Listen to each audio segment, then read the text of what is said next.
বসে আছি, ভাবছি বিকেলে কি টিফিন বানাবো। কালকে স্টোর থেকে আসার সময় একটা গোলাপ জামুনের পাউডার নিয়ে এসেছিলাম। এই যে একটা গোলাপ জামুন, আমি কোম্পানির নামটা দেখাতে চাইছি না কারণ এখানে আমার কোনো ব্যাপার নেই, আমি জাস্ট পাউডারটা নিয়ে এসেছিলাম, সেটাই আপনাদেরকে দেখাচ্ছি। তো এটা দিয়ে চলুন, আজকে ফার্স্ট টাইম বানাবো আমি, এটা আগে কখনো বানাইনি। তো গোলাপ জামুন বানিয়ে ফেলি।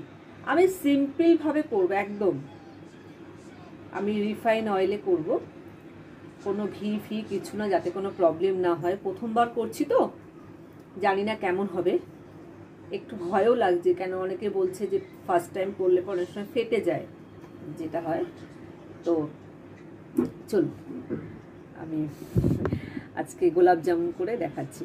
আর হ্যাঁ, ভিডিওটা আমি করব, আশা করি ভালো মন্দ প্রত্যেকটা কমেন্টই আপনারা করবেন, কারণ আপনাদের সহযোগিতা ছাড়া কিন্তু আমি মানে একটু কেন এক পাও আমি এগোতে পারবো না।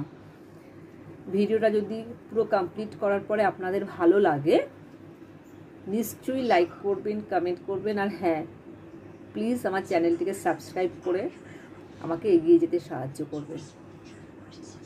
খারাপ লাগলেও বলবেন যে হ্যাঁ ঝুম এটা ঠিক হয়নি, আর একটু ভালো হতো, তাহলে প্রথমবার করছি তো ভালো মন্দ আপনাদের মতামতটা আমাকে জানাবেন। তো চলুন, তো শুরু করি আজকে গোলাপ জামুন বানানোটা।